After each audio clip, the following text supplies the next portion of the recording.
Hello guys, welcome back. In this video, I will show you how to hide apps on iPhone. Let's get started. So if you haven't subscribed yet, make sure to subscribe. So just head over right here to your app store and then just select your account. Now in here, you can hide your apps that you have purchased by clicking on this purchase history.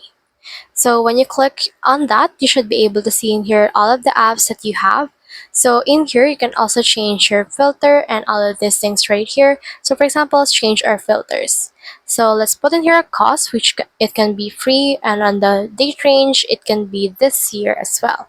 So you can also choose in here the type. So let's apply all of these filters right here, and we should be able to see this purchase history that we have made. So you can see all of these things right here. For example, let's try to hide this purchase history for this game. Let's click on it right here, and you can see in here the order details and the likes. So you can just head over and then hover to that in order to hide this particular part right here. So you can see in here the total and the likes. So that's the whole process. If you have any questions, comment them down below. I will try my best to answer. Thanks.